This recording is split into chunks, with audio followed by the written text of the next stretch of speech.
Programa son de la entera responsabilidad de sus participantes. Damos comienzo al programa acercándonos humildemente a la Biblia. Siente el impacto que llenará tu vida con Manuel Ramos. Amén. Dios le bendiga, Dios le guarde a los hermanos y hermanas que nos escuchan a través de Radio Vida 90.5 y 1400 AM. Este es su hermano Manuel Ramos en su programa acercándonos humildemente a la Biblia. Gloria al nombre del Señor. Así que vamos a orar para comenzar en esta hora.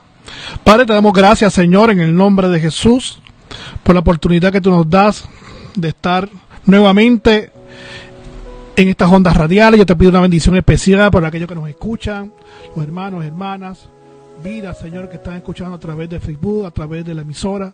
Yo te pido una bendición especial para con ellos. Y si hay alguna petición en sus corazones, Señor, yo te pido, Señor, que tú intervengas, Señor, y obre de acuerdo a tu bendita y hermosa voluntad.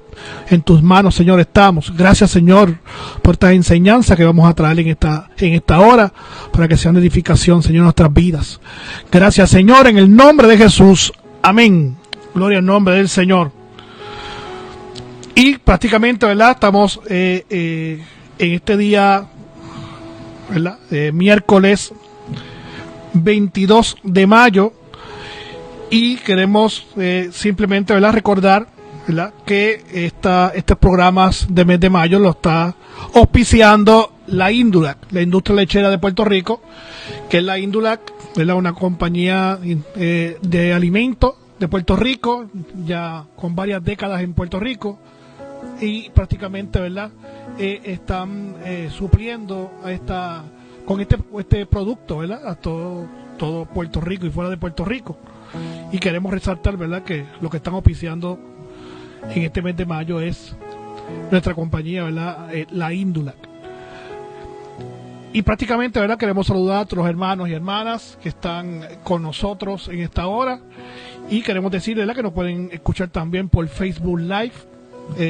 Puede ir a la página de Facebook, la página de Radio Vida 90.5, y ahí también nos puede escuchar y nos puede ver. Y también en confianza pueden comentar en la misma página de Facebook de Radio Vida. Nos pueden comentar y nos pueden preguntar, saludar.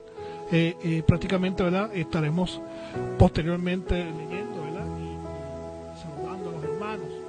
Gloria al nombre del Señor.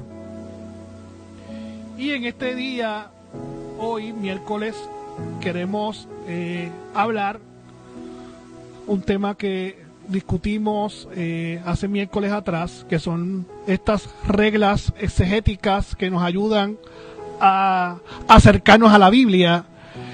Y hay una regla muy importante que no tocamos en aquel día y queremos tocarlo hoy, que es el análisis gramatical, ¿verdad? El análisis gramatical es una herramienta del exégesis que prácticamente nos ayuda a acercarnos a la Biblia, acercarnos prácticamente a las Escrituras, y que es importante entenderla y comprenderla para nosotros poder, ¿verdad?, entender lo que hablamos el primer miércoles, acercarnos al primer sentido del autor de la Biblia, ¿verdad?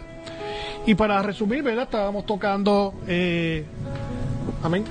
Estábamos tocando las reglas de exégesis, que era el trasfondo histórico, trasfondo sociológico, el análisis cultural, el análisis literario, y hoy queremos tocar el análisis gramatical, ¿verdad? En forma resumida, claro, esto es un tema bastante amplio, pero en forma resumida queremos tocar eso. Cómo nos ayuda a nosotros, como estudiantes de la Biblia, este análisis gramatical, ¿no? Y podemos empezar diciendo que el análisis gramatical es buscar, ¿verdad?, comprender la estructura básica del mundo, de las ideas del autor de la Biblia, ¿no?, por medio del significado de las palabras, su lenguaje y su sintaxis. O sea que nos estamos acercando ahora, ¿verdad?, muy diferente a los análisis que discutimos miércoles atrás, que era el análisis cultural, el análisis histórico, el análisis sociológico, que ya uno se va entrando a esa explicación del mundo bíblico, ¿verdad? Pero ahora queremos entrar a lo que es el texto en sí, ¿verdad? La gramática en sí, las palabras, el significado de las palabras. Y esto es sumamente importante y podemos llamarlo sumamente fundamental, ¿no? Prácticamente cuando hablamos de análisis gramatical es poner ese énfasis en los conceptos del texto. ¿Qué concepto estamos hablando? ¿Cuál es el significado del autor? Es el estudio gramatical. Este estudio nos ayuda a acercarnos al texto. Identificamos las palabras clave que son importantes para el estudiante de la Biblia. Y esta es una recomendación muy sencilla. Cuando nosotros nos acercamos a la Biblia y leemos el texto bíblico, hay un ejercicio muy importante que es de ese texto que usted está leyendo, que está estudiando, separar lo que se llaman las palabras claves. ¿Qué son las palabras claves? Son las palabras que son importantes en el texto. Que si usted las quita del texto, el texto pierde sentido. Esas son las palabras claves. Y usted lo puede identificar muy bien, no es nada complicado. Repito, las palabras claves son las palabras importantes del texto, el que le da sentido al texto. Si usted tiene dudas si una palabra es clave o no, pregúntese si esta palabra le da sentido a lo que el autor está diciendo, ¿verdad? Después que uno la identifica, la separa, ¿y qué hace con ella? Lo que hace con estas palabras clave es buscarle el significado. Aquí hay algo importante, ¿no? Acuérdense lo que hablamos miércoles atrás. Estamos tratando con un texto antiguo, con una lengua que no es la de nosotros, ¿no? La Biblia no se escribió en español. Ya sabemos, ¿verdad?, que el Antiguo Testamento se escribe en hebreo y en arameo, y el Nuevo Testamento en griego. Y prácticamente, si queremos buscar una palabra, el significado de una palabra del texto, no podemos buscar un diccionario secular, porque yo no estoy trabajando con el español. Estoy trabajando con la palabra que sí está traducida al español, pero viene de un idioma particular, que en este caso, los idiomas que ya acabamos de mencionar. Así que no podemos ir a un diccionario secular. Tenemos que ir a un diccionario que trabaje los idiomas originales. Podemos trabajar una palabra en el Antiguo Testamento, pues entonces sería buscar un diccionario en hebreo o en arameo. Y una palabra en el Nuevo Testamento sería buscar un diccionario en griego. Hay que buscar el significado de esas palabras en ese idioma original. Porque si no lo hacemos así, nos perdemos prácticamente y nos alejamos de una correcta interpretación bíblica. Así que eso es muy importante, ¿verdad? No traducir las palabras en nuestro idioma, ¿verdad? Sino buscar el significado del idioma original. Hay unos recursos muy sencillos y muy accesibles, ¿verdad? Los más que puedo mencionar así que son bastante accesibles es lo que mucha gente usa, que son los diccionarios que se llaman diccionarios Strong, ¿verdad? Strong es el apellido de una persona que creó un sistema, le puso números a cada palabra de la Biblia ¿verdad? Y en su diccionario trabaja los significados de esas palabras, tanto en el Antiguo como en el Nuevo. Así que el diccionario Strong, junto con la concordancia Strong, sería, ¿verdad?, para mencionar uno, sería una buena herramienta, sencilla, accesible, que nos puede ayudar a hacer este ejercicio cuando nosotros estudiamos la Biblia. Así que cuando estudiamos la Biblia, es importante tener a la mano esas herramientas, ¿no? Una concordancia, un diccionario que trabaje estos idiomas originales, ¿verdad?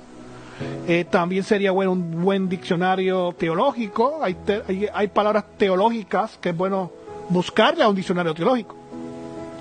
En esos diccionarios teológicos pues son diccionarios que abundan un poco más en esa temática, ¿no?, de lo que es la teología. También tener un buen comentario bíblico o varios comentarios bíblicos. Y si le gusta el idioma, trabajar con el griego o el hebreo, pues también sería bueno trabajar con una Biblia interlineal. Así que esas son herramientas, ¿verdad?, que podemos utilizar para hacer este análisis básico, ¿verdad?, básico gramatical, ¿no?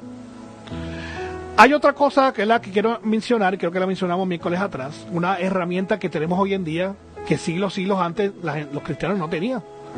Y es que hoy en día tenemos varias versiones bíblicas, ¿verdad? Y estas versiones bíblicas, las modernas, por decirlo así, ya vienen de un análisis, lo que se llama análisis de la alta crítica, que ya también lo mencionamos miércoles atrás.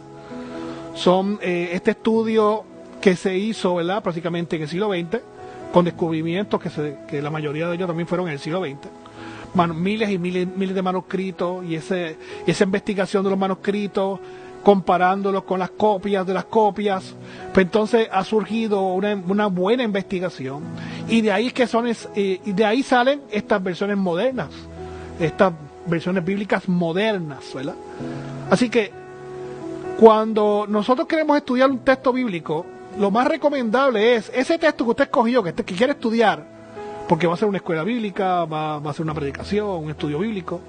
Lea ese texto en varias versiones bíblicas. No lo lea solamente en una versión.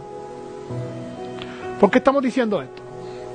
Aquí hay una problemática que también lo mencionamos miércoles atrás, y es la problemática de la distancia que tenemos con el idioma, ¿no? Ya lo hemos mencionado, la Biblia no se escribió en español, así que ahí tenemos una distancia que nos separa del texto. Y lo que tenemos es un texto traducido a nuestro idioma. Así que sabemos que en las traducciones, ¿verdad?, no siempre son exactas, porque muchos idiomas no son compatibles, por decirlo así. Por ejemplo, un griego no es nada compatible con el español. El griego es un idioma muy versátil, prácticamente hay una palabra para cada cosa, muy detallada, y el español es todo lo contrario. El español es bien resumido, pocas palabras, y cuando uno trata de unir el español, que es tan resumido, con el griego, que es tan versátil, no compaginan. Es bien complicado traducir el texto. Dicho esto, por estas complicaciones que ya viene por la naturaleza de traducir de un idioma a otro, ya eso viene con ese problema, ¿no?, en la traducción, necesito más que nunca estas versiones bíblicas. Porque entonces yo voy a estar leyendo varias versiones bíblicas que se han hecho con varias personas, y lo que yo estoy haciendo es que estoy leyendo el texto en varios ángulos. Otra cosa importante para entender la importancia de leer el texto en varias versiones es que las palabras no tienen un solo significado. Voy a traducir la Biblia y voy a ir palabra por palabra. Pero cuando usted va a ir palabra por palabra, y cuando usted va a un diccionario a buscar una palabra en hebreo o en griego, se va a dar cuenta que no tiene un significado. Ni tampoco tiene 2, ni tampoco tiene 3. Muchas de ellas tienen 5, 6, hasta 8, hasta 12 significados. Entonces la pregunta que nos hacemos, de todas esas palabras, ¿cuál yo voy a escoger? ¿Ve lo complicado que es la traducción? Y por eso entonces necesito esos diferentes ángulos con estas diferentes versiones bíblicas. Porque cada una de ellas me va a estar dando un ángulo importante del texto. Sabemos que hay muchas versiones, ¿no?, muchas Biblias. Yo por lo menos a los estudiantes, ¿verdad?, para que no se complique mucho la vida, les recomiendo, mira, usted separe por ejemplo 4 versiones bíblicas que sean bastante diferentes. No coja versiones muy parecidas una a la otra, porque lo que queremos tener ángulos diferentes del texto, o sea, definiciones, trabajo en la definición, que vayan trabajando con el texto en diferentes ángulos. Eso es lo que yo quiero, así que no me conviene tener versiones muy parecidas.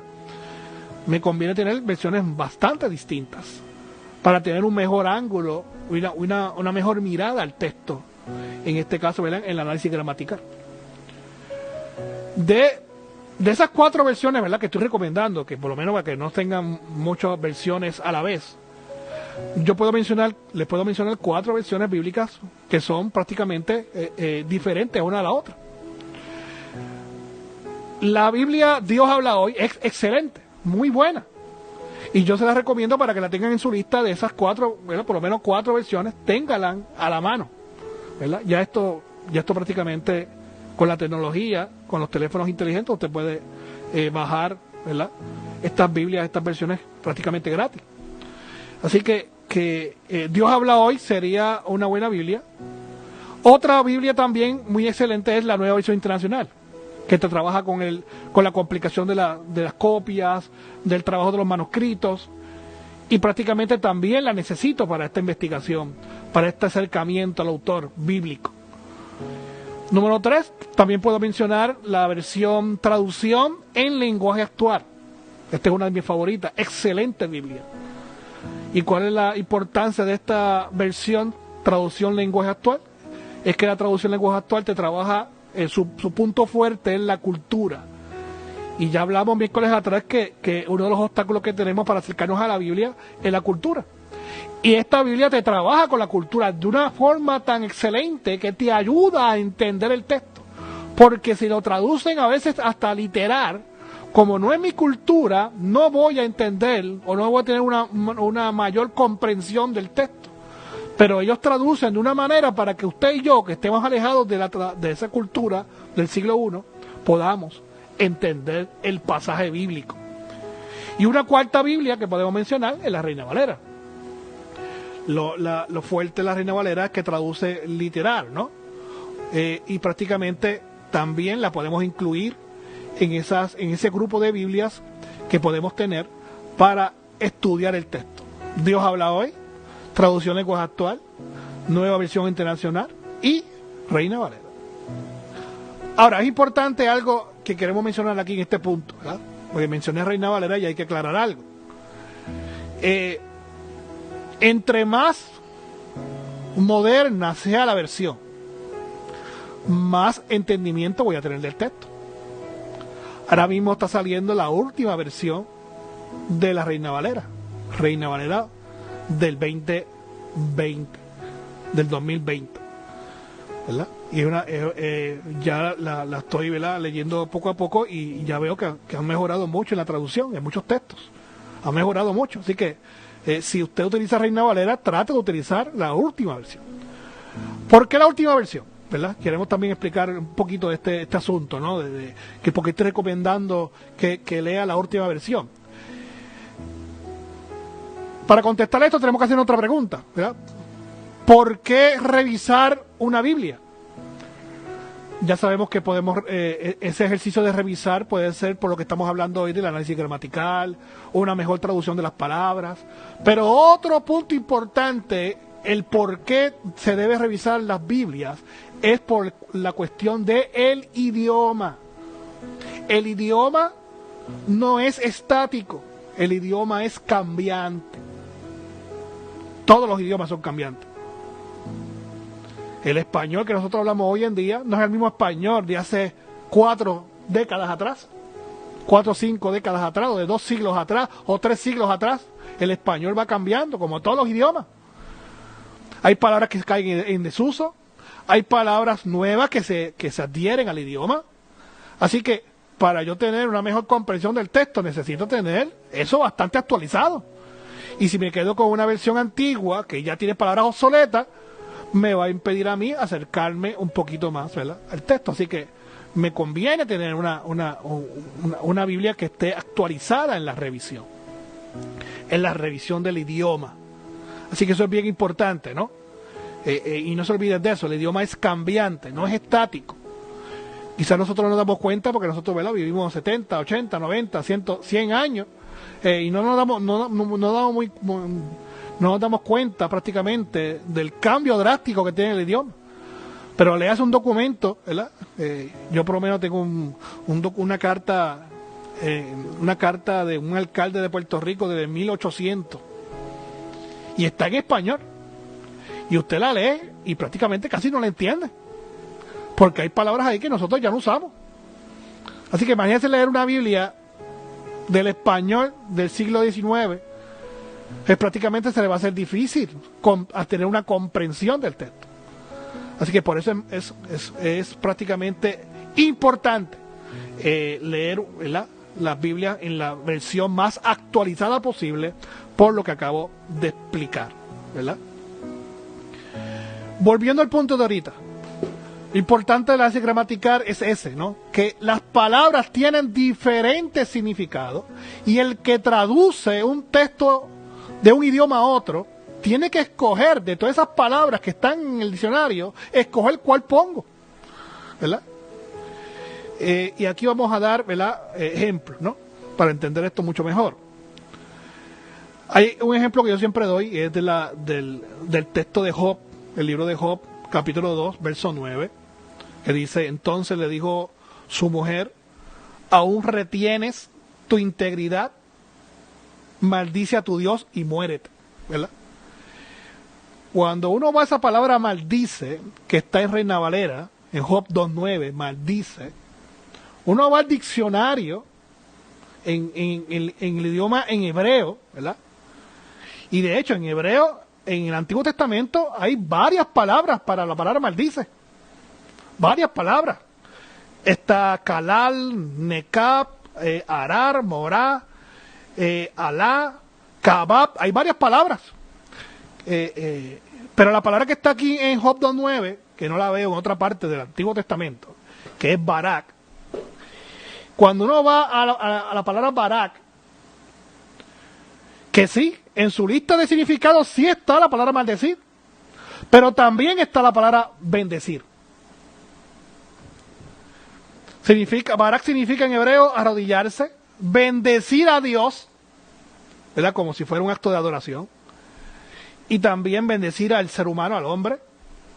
También significa maldecir a Dios o al rey, dar bendición, bienaventurado. También significa blasfemar, loar, ¿verdad? Que es adorar, maldecir, dichoso, saludar. Van viendo que una palabra tiene varios significados, pero lo impactante de esta palabra Barak, que significa maldecir, pero también significa bendecir. Entonces, el que está traduciendo del hebreo al español tiene que escoger cuál palabra utilizar.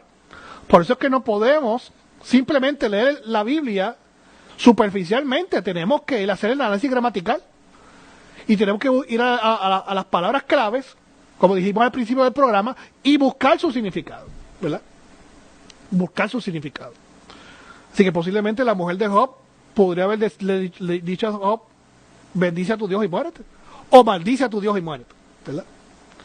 Y prácticamente este ejemplo lo doy, ¿verdad? Para que vean, ¿verdad?, lo complicado que es traducir de un idioma a otro, y más cuando el lenguaje no es muy compatible, ¿no? ¿Verdad? Otro ejemplo que podemos dar es el término salvación en la Biblia, que lo traigo porque es un término, ¿verdad?, sumamente importante en las escrituras, ¿no?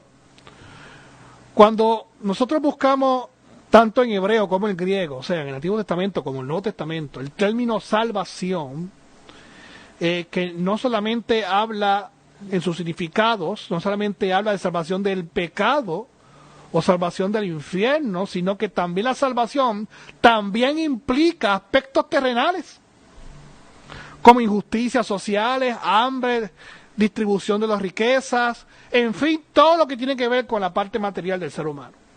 También salvación tiene que ver con estos términos. ¿Y eso está dónde? En los significados de las palabras, tanto en hebreo como en griego, en lo que se traduce como salvación en español.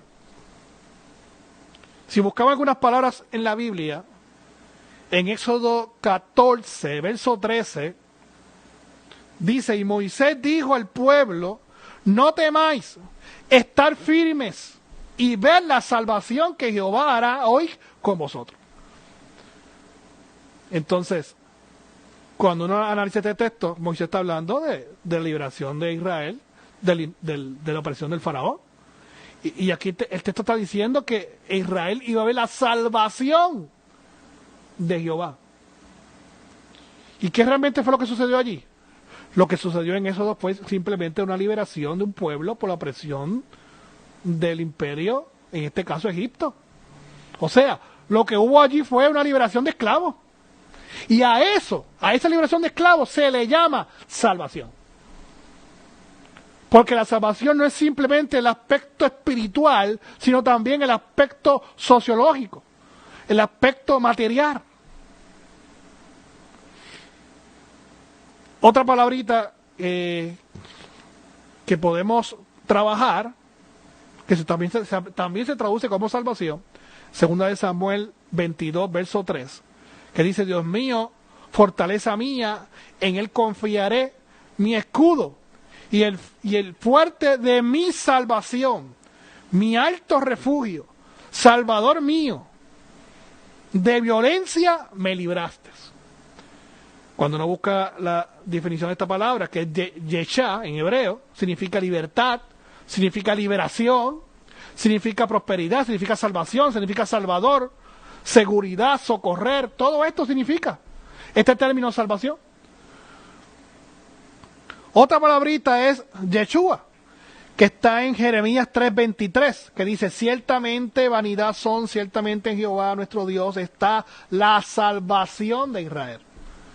Y Yeshua significa rescate nacional o espiritual, ayuda, ayudar, librar, salvación, seguridad, victoria, todo eso significa salvación. Ve como si pueden ver cómo el análisis gramatical me ayuda a ampliar la definición del concepto, en este caso salvación. Si yo no hago un análisis gramatical, yo me quedo con la definición básica que se da, y que salvación es simplemente el aspecto espiritual. Pero cuando hacemos un análisis gramatical, nos damos cuenta que el término salvación va mucho más allá que el aspecto espiritual. Porque cuando Dios liberó, y volvemos al ejemplo del Éxodo, cuando Dios liberó al pueblo de Israel, Dios salvó al pueblo de Israel. Cuando Dios liberó a los esclavos del poder del faraón, Dios estaba salvando a los esclavos del poder del faraón. Lo mismo en griego. Cuando uno busca las palabras que se traducen en español, salvación en griego, en este caso si buscamos Lucas 19:9, que dice: Jesús le dijo: hoy ha venido la salvación a esta casa, por cuanto él también es hijo de Abraham. Aquí salvación en griego es sotería, que significa rescate o seguridad, significa salud, significa salvación, significa salvador, salvar, liberación, libertad, dar. Todo eso significa sotería. No solamente Dios salva, sino que también Dios rescata, sino que Dios liberta. Entonces usted se da cuenta que el término salvación se va ampliando mucho más. Otras palabras en griego que se traduce como salvación, también se pueden traducir como sanidad. Sanidad y salvación en griego significan lo mismo, salvación. Por eso usted ve muchos textos cuando se habla, por ejemplo, si se acuerdan del texto del milagro del paralítico, que lo bajan por el techo. Usted lee ese texto, usted ve como un juego de palabras entre salvación y sanidad. Y es que realmente en griego significan lo mismo. Dios te sana, Dios te salva. Dios te salva, Dios te sana. Y lo que estamos haciendo es tratando de ir al término para ver sus riquezas. Y por consiguiente para recibir las enseñanzas de la Biblia, o sea, del autor bíblico. ¿Qué nos enseña esto? Que cuando Dios nos salva en una salvación integral, una salvación completa. Y eso es bien importante, especialmente cuando trabajamos con el aspecto pastoral en las iglesias. Los hermanos que vienen del mundo, que se convierten al Señor, lo primero que uno hace es trabajar su parte espiritual, ¿verdad? Pero a veces muchas comunidades de fe lamentablemente se olvidan de otras áreas, como la parte física, la parte emocional, cuando la salvación cubre todas esas áreas. ¿Ve lo importante de esto? ¿Ve lo importante de saber la amplitud del término salvación? Porque también eso depende del trabajo pastoral en las iglesias. Entonces, conociendo esto, cuando ahora voy a trabajar con los hermanos de la iglesia en la parte pastoral, no solamente voy a trabajar en la parte espiritual, voy a trabajar en la parte también material, en la parte emocional, en la parte física. Y eso es bien importante. Y así nuestro ministerio, nuestras labores, nuestras tareas eclesiásticas son sumamente efectivas para la gloria del Señor. ¿Y cómo empezó cómo empezó toda esta explicación? Haciendo un análisis gramatical, donde estoy ampliando el término, buscando la definición de las palabras en el idioma original. Amén. Para lo que ¿verdad? Los hermanos y hermanas que nos han sintonizado en los últimos minutos, usted está escuchando el programa Acerquémonos confiadamente a la Biblia, con su hermano Manuel Ramos, en esta hora de 5 a 6 todos los miércoles. Así que bienvenido al programa, y después nos puede también escuchar y ver por la página de Facebook de Radio Vida 90.5, y allí en la página también nos puede ver y nos puede comentar y saludar a través de la página de Facebook, en Facebook Live de Radio Vida. Otro ejemplo del análisis gramatical. Hay un ejemplo muy interesante que es una palabra que se escucha mucho en las iglesias, que la trabajan mucho. Es la palabra padre en el idioma arameo, que es Abba, ¿no? En la Biblia esa palabra Abba, que aparece 3 veces, en Marcos 14:36, cuando Jesús está en Getsemaní, también aparece en Gálatas 4:6 y también aparece en Romanos 8:15, ¿okay? 3 veces en el Nuevo Testamento. Pero yo quiero trabajar con un texto que no son ninguno de esos 3. Es el texto del Padre Nuestro en Mateo 6, del 9 al 13. Y en Mateo 6, del 9 al 13, usted sabe que ese es el sermón del monte, ¿verdad? Donde están ahí desde el 5 al 7 de Mateo. Y en el 6, del 9 en adelante, está el modelo de oración que Jesús presentó a sus discípulos y por consiguiente a nosotros también la iglesia. Hay documentos, ¿verdad?, que tenemos, que es lo que le llaman un proto-Mateo, ¿no? Es un Mateo en arameo. Son partes de Mateo, no es un Mateo completo, es parte de Mateo en arameo. Y en arameo está en ese proto-Mateo, en arameo, está ese texto del Padre Nuestro. Y ahí está en arameo, como acabo de decir. Y cuando Jesús dice Padre Nuestro que estás en los cielos, ahí aparece la palabra Abba, que es Padre, ¿verdad? Significa Padre. Lo interesante aquí es, usando el análisis gramatical, si comparamos este Padre Nuestro en arameo, en Mateo, lo comparamos con otros modelos de oración en la cultura rabínica, porque también tenemos modelos de oración de la cultura rabínica en arameo, ¿verdad? Eso es lo que se llama la literatura rabínica, ¿no? Eso es un montón de documentos que se empezaron a crear en la época intertestamentaria. Ahí empezó y, ¿verdad?, después de varios siglos después se siguió desarrollando toda esa literatura rabínica, ¿verdad? Lo que es el Mishnah, el Gemara, el Talmud, son volúmenes y volúmenes de comentarios, exégesis, explicaciones de la Torá, ¿verdad? Y en esa literatura rabínica muy extensa aparecen también modelos de oración, como parecidos al modelo de oración de Jesús en Mateo capítulo 6.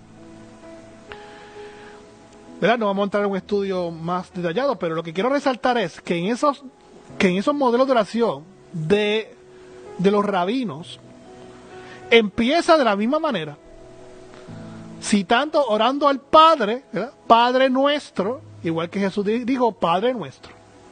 Los dos empiezan igual. La literatura rabínica, el modelo de oración rabínico y el modelo de oración de Jesús empiezan igual, Padre Nuestro. Pero hay una diferencia. Por lo menos en este principio, ¿no?, del modelo de oración, tanto rabínico como el de Jesús. El Padre Nuestro rabínico no dice Abba, sino dice Abí. ¿Y qué es Abí? ¿Y qué es Abba, verdad? Tenemos que buscar el significado de las dos palabras. Las dos palabras son en arameo. Abí, que es el que aparece en la literatura rabínica, Abí significa o se refiere al Padre Celestial, al Dios Creador. Y lo interesante es que Jesús no usa Abí, usa Abba. ¿Y qué es Abba? Abba es un término refiriéndose al Padre terrenal en un concepto de confianza, de acercamiento, ¿verdad? Que también se puede traducir como papito, ¿verdad? Como un término de confianza. Qué interesante, ¿verdad? Jesús no utilizó la palabra Abí, que podemos decir, bueno, estaría muy bien porque Jesús está hablando al Padre, a Dios. Pero es tan cercana la relación de Jesús con el Padre, y no solamente eso, sino que acuérdense que Jesús está presentando un modelo de oración. Y ese modelo de oración de Jesús en Mateo 6, lo que está presentando es, y nos está enseñando a nosotros, es que nuestra oración al Señor debe ser una oración de confianza al Padre. Tanto así que no usó la palabra Abí, que es Padre Celestial, sino la palabra Abba, un Padre cercano, un Padre que podemos acercarnos confiadamente, como el Padre terrenal. Es interesante. Cuando nosotros oramos al Señor, oramos a un Dios cercano. No es que estemos nosotros acá orando y por allá está Dios, allá con sus ángeles, los querubines. No. El modelo de oración de Jesús con la palabra Abba, nos está diciendo que cuando oramos a Dios, nosotros en fe, tenemos que creer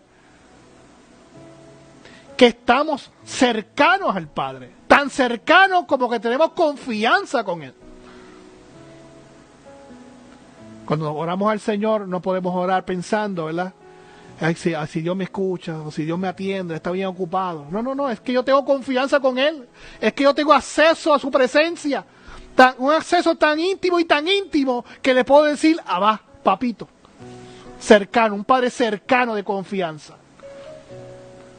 Mira todo lo que hemos descubierto simplemente en el análisis gramatical. Vuelvo y repito, por eso es tan importante el análisis gramatical. Descubre las riquezas del texto. Y textos que quizás son excelentes, pero cuando hacemos análisis gramatical, prácticamente hay una explosión de riqueza de palabras del Señor para nosotros. Así que es importante, ¿verdad? Esta palabra Abba, que es una palabra de confianza, de un Padre cercano, ¿verdad? Lo mismo en el texto de Marcos, ¿verdad? Marcos 14:36, en Getsemaní, cuando Jesús le dice Padre, o sea, Abba, si pasa de mí esta copa, pero que no se haga mi voluntad. O sea, en ese momento tan difícil del Señor, de Jesús, en Getsemaní, que estaba recibiendo esa carga tan fuerte, ¿verdad? En ese momento de crisis de Jesús, emocional, física, Él oraba al Señor en un Padre cercano. O sea, lo que quiero decir es que la crisis de Jesús en Getsemaní no lo alejó del Padre Celestial, sino que le dijo Abba, Padre cercano, Padre papito, de confianza. Y eso realmente es otra enseñanza para nosotros. Cuando estemos pasando por un momento difícil, un momento de crisis, que veamos los cielos cerrados, oremos al Señor en confianza, en fe, y oremos pensando y creyendo que Dios está cercano a nosotros. Es tan cercano como lo puedo llamar papito. Es un acercamiento de confianza, que puedo derramar mis lágrimas confiadamente, puedo derramar mi carga confiadamente, porque Él es mi papito, Él es mi Abba. Es importante ese término Abba por estas enseñanzas, ¿verdad? Y quiero resaltar, ¿verdad?, que cuando mencionamos esa palabra en arameo, Abba, tenemos que decirlo así, ¿no? No es Abba, ¿verdad? Que lo he escuchado muchas veces, Abba.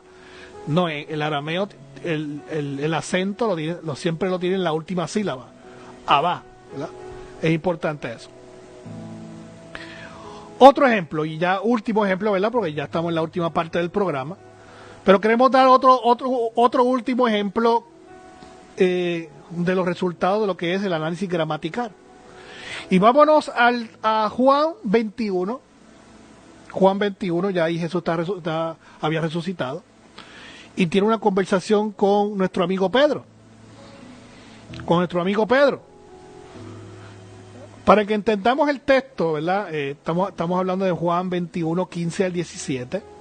¿Verdad? Cuando dice, cuando hubieron comido, Jesús dijo a Simón Pedro: Simón, hijo de Jonás, ¿me amas más que a estos? Le respondió: sí, Señor, tú sabes que te amo. Él le dijo: apacienta mis corderos. Volvió a decirle la segunda vez: Simón, hijo de Jonás, ¿me amas? Pedro le respondió: sí, Señor, tú sabes que te amo. Le dijo: pastorea mis ovejas. Verso 17 de Juan 21, le dijo la tercera vez: Simón, hijo de Jonás, ¿me amas? Pero se entristeció de que le dijese la tercera vez, ¿me amas? Y le respondió, Señor, tú lo sabes todo, tú sabes que te amo. Jesús le dijo, apacienta, mi joven. Acabo de leer el texto en Reina Valera del 60, ¿verdad?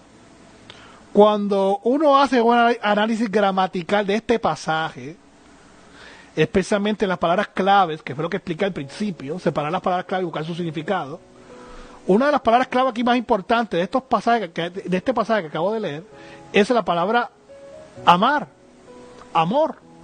Se repite varias veces, como ya acabamos de escuchar. Así que esta palabrita, ¿qué hacemos? La separamos aparte y buscamos su significado en su idioma original. Ya sabemos que estamos en el Nuevo Testamento, así que ya sabemos el idioma, es griego. Tenemos que ir a un diccionario griego para ver cuál es la palabrita en este texto. Cuando nosotros observamos en este pasaje de Juan 21, del 15 al 17, cada vez que Reina Valera traduce como amor, en griego notamos una gran diferencia, y es que no aparece una sola palabra, aparecen dos.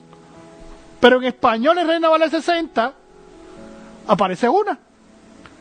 Ya aquí tenemos un problema. O sea, yo leyendo Reina Valera 60 en este pasaje de Juan 21, jamás voy a detectar realmente lo que Jesús le está queriendo decir a Pedro. Jamás. Porque en griego, ¿verdad? Para empezar, una pequeña explicación, en griego no hay solamente una palabra para la palabra amor. Hay varias palabras. Principalmente sabemos que hay tres palabras principales. Que es eros, ¿verdad? Que es la palabra griega para el amor entre pareja. Está el fileo, que es tener un interés especial en alguien o en algo, con frecuencia enfocado en una asociación cercana, tener afecto por alguien, considerar a alguien como un amigo. Y el amor fileo se traduce también como un amor condicional. O sea, yo te amo porque tú me puedes dar algo. Es un amor condicional.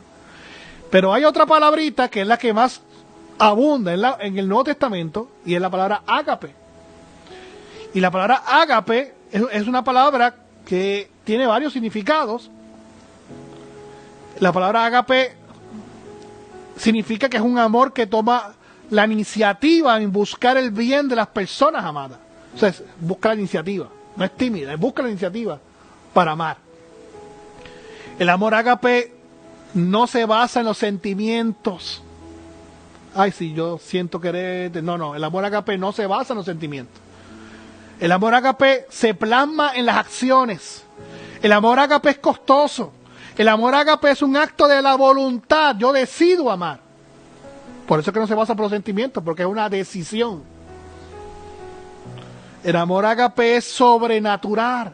Y el amor ágape es incondicional, contrario al fileo, que es condicional. Volviendo al texto de Juan 21, 15 al 17. Ahí hay un juego de palabras entre ágape y fileo, que no puedo detectarlo en Reina Valera del 60.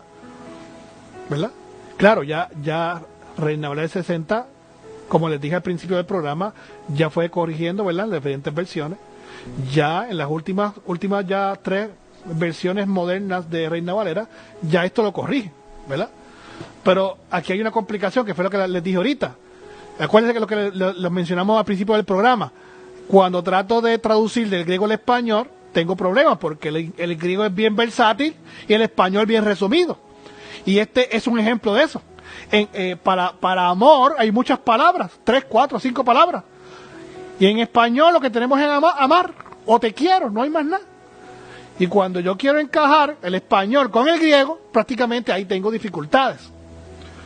Cuando usted lee una Biblia moderna, o Reina Valera del 2020, que es la última, ahí te ayuda un poquito, ¿verdad? Y cuando es ágape, te dice que es amor, y cuando es fileo, te dice que te quiero, ¿ves? No encajaría muy bien, pero es lo más que se puede hacer en español. No hay mucho que trabajar ahí.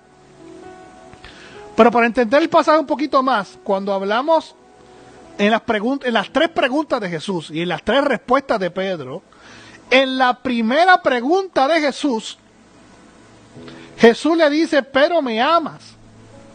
Ahí está en ágape, en amor incondicional, que es el amor que Dios nos pide para nosotros. Pedro me ama en ágape. Pero cuando Pedro le contesta, no le dice, Señor, tú sabes que te amo en ágape. No, Pedro le dice, tú sabes que te amo en fileo, que es el amor incondicional. Vuelve la segunda pregunta. Jesús le vuelve y le hace la misma pregunta, pero me amas en ágape. Y vuelve y Pedro le contesta, Jesús, tú sabes que te amo en fileo, amor incondicional. Lo interesante es que en la tercera pregunta de Jesús, viene Jesús y le pregunta a Pedro, Pedro, tú me quieres, o sea, en fileo. Le cambió la pregunta. Ya no le preguntó si lo amaba en ágape. Ahora está preguntando, ¿tú me amas en fileo? Y aquí fue. Aquí Pedro se descompuso. Dice que Pedro se puso triste, ¿verdad? Porque le había preguntado por tercera vez si lo quería en fileo. Y Pedro, ¿qué tuvo que hacer Pedro? Ya, Señor, no, tú me conoces. Señor, tú lo sabes todo. Tú sabes que yo te amo en fileo. Es interesante porque antes de Jesús dar su vida por nosotros, cuando Jesús le dijo a los discípulos, mira, me van a arrestar, me van a matar, que Pedro le dijo, no, prácticamente Pedro regañó a Jesús. Y yo voy a dar mi vida por ti, y que no voy a dejar que nadie te toque. Y entonces ahí Jesús le dijo, no, bendito Pedro, si ya, antes que cante el gallo, ya tú me vas a negar 3 veces. Pedro se creía él que tenía un amor ágape para Dios, el amor incondicional. O sea, yo te amo, Jesús, no importa lo que pase. Y te arrestan, no te arrestan, yo te voy a seguir. Pero creía que tenía ese amor ágape. Pero en el momento de la verdad se dio cuenta que su amor estaba un poquito más abajo. Tiene un amor fileo, un amor condicional. Por eso es que Pedro niega a Jesús, porque su amor era condicional. Era condicional. Y aquí hay un punto importante, y es que en el momento que Jesús le hace estas preguntas a Pedro, tenemos que entender que Pedro estaba completamente destruido emocionalmente. Imagínense, había negado a Jesús. Hasta mal lo habló en el texto, dice, maldijo y todo, imagínese usted. 3 veces. No fue una, no fue 3 veces también. El hombre está destruido porque había negado a su maestro. Había negado al ungido de Dios. Y nosotros nos preguntamos, ¿podía Pedro en esta condición liderar la iglesia primitiva? ¿Podía Pedro ser un buen líder en esta condición? La contestación es no. Por eso es que Jesús se acerca a Pedro y lo restaura. Porque Jesús sabía lo importante que era Pedro en la obra del Señor. Pero Pedro no podía liderar a nadie así, no se podía ni liderar ni él mismo. Tenía que ser restaurado. Qué bueno que Dios nos restaura. Qué bueno que Dios nos identifica cuando estamos mal, cuando estamos equivocados, cuando nos creemos que tenemos amor ágape, pero no tenemos un amor fileo. Que nos creemos que amamos a Dios con amor ágape, pero en las circunstancias de la vida nos damos cuenta que tenemos amor condicional, un amor fileo. Y Dios se acerca a nosotros y nos restaura, como hizo con Pedro, lo restauró. Y lo hizo ver que su amor realmente hacia él era un amor condicional, pero que él estaba junto a él para ayudarlo, para levantarlo, para restaurarlo. Porque hablamos de amor condicional, pero si pensamos bien unos segundos, estamos hablando de que pase lo que pase, yo tengo que amar a Dios. Me conteste o no me conteste la petición. Me cojan en el trabajo o no me cojan. ¿Ah? ¿Puedo comprarme el carro o no puedo comprarme el carro? ¿Me arregle los problemas en familiares, con mis hijos, en mi matrimonio? ¿Me lo arreglas o no me arregle? Nuestra relación con Dios no se debe basar en eso. Mi relación con Dios se tiene que basar en el amor. Yo amo a Dios, sirvo a Dios porque le amo. ¿Y por qué le amo? Porque Él me amó primero. Punto. Y se acabó. Si yo amo a Dios con un amor condicional, no voy a durar mucho, porque la primera tormenta que va a habitar mi vida, el primer problema, entonces me voy a apartar de los caminos del Señor, porque mi amor es un amor fileo. un amor condicional. Pero Dios nos pide a nosotros que tengamos un amor ágape, un amor incondicional. Así que lo dejamos con esta enseñanza muy importante. Todos estos ejemplos que dimos, ¿verdad?, era para que usted, ¿verdad?, para resaltar y usted se dé cuenta, ¿verdad?, lo importante del análisis gramatical, lo importante de irnos al texto, trabajar con las palabras claves, trabajar con las definiciones en el idioma original, y como ya usted ve, el texto va a coger una riqueza prácticamente que no se puede contar. Vamos a recibir unas enseñanzas de parte de la palabra del Señor para nosotros, cuando profundizamos en la palabra, cuando escudriñamos la palabra, y en este caso usando la herramienta del análisis gramatical. Amén.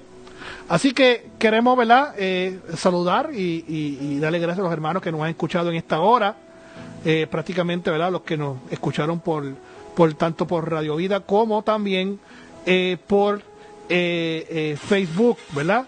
Y prácticamente queremos saludar a los hermanos y estaremos posteriormente, ¿verdad?, leyendo los saludos y contestando. Así que le agradezco, ¿verdad?, por el apoyo que han tenido en esta hora, y queremos, ¿verdad?, decirle, ¿verdad?, que la palabra del Señor está ahí para nosotros. Solamente nosotros tenemos que acercarnos humildemente a ella para recibir sus enseñanzas. Así que la bondad, la gracia y la paz de Dios nos inunde en esta hora y siempre. Amén.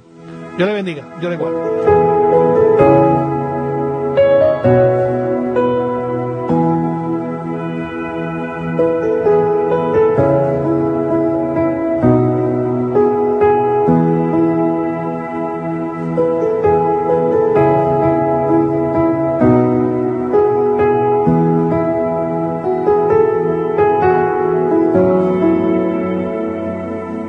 Si eres intolerante a la lactosa, te tenemos grandes noticias. Ahora la variedad de leche sin lactosa Indulac está disponible en un nuevo empaque familiar de 48 onzas para que disfrutes en grande su nutritivo y rico sabor. Más grande para más café, más vasos de leche y más recetas para toda la familia. El nuevo empaque de 48 onzas de las leches sin lactosa Indulac en la sección refrigerada de tu supermercado favorito. Indulac, la buena crianza. Acabas de escuchar el programa Acercándonos Humildemente a la Biblia, todos los miércoles de 5 a 6 de la tarde, con Manuel Ramos, por esta, tu estación, Vida 90.5 FM y 1400 AM. Las expresiones en el pasado